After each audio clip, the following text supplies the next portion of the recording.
Ito rin po yung dapat yung makita, yung mga ganitong mga tubig sa loob ng kahoy. Kasi po yan ay tubig ulan.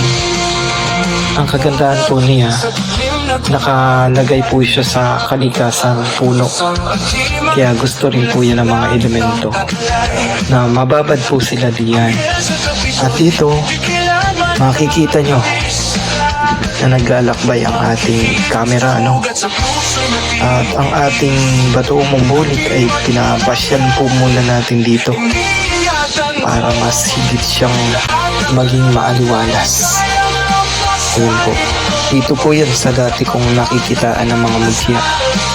Pero ngayon, talagang napakabihira at mahirap na silang makita sa ngayon.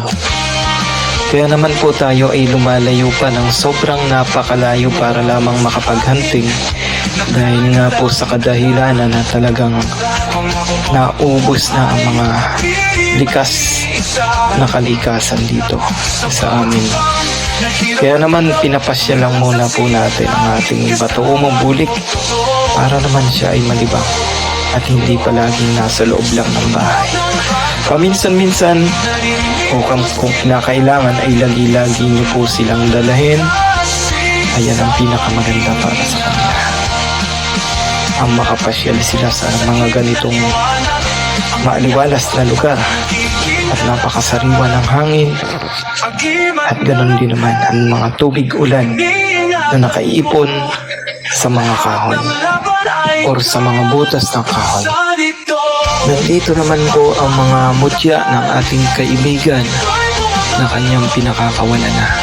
Kasama po dito ang bato umong itim. Ganun na rin po ang kabibing itim at iba't ibang klaseng mga mutya na narito. Ito, yung iba ay talagang hindi niya pinapakawalan. Ito pong isang ito. Kilala niyo po ba kung anong uri ang mutyang hawak ni kaibigan na taga-south? Tingnan niyo po mabuti yung kanyang mga suso, napaka-solid. At yung mga corals na naging bato na. Yung kabibing yung gusto ko yun. Yun nandito po sa bandang kanan. Sobrang kaganda. At iba pa pong mga hiyas na kanyang mga nakikita. Kagaganda. Yun nga lang. Ayan, meron pa po pala siyang niyog na walang mata at mga bagin na buhol. Grabe. Napakasipag talaga magganting niya. Anak, ng Espiritu Santo, sa ngalan ng Ama ng Anak, ng Espiritu Santo. Panginoon, ako po ay at kami, lahat kaming mga tao ay humihingi sa inyo ng kapatawaran sa tunang nagkakatuwang pagkakamali. Naririnig ko sila, isang pulong ng lakas, isang hinining na hindi.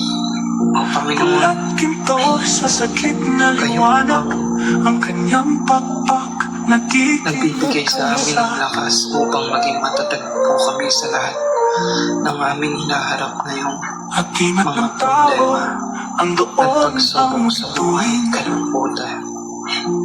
Agimat ng anghel sa dilim ay nawa po'y makayanan pa po namin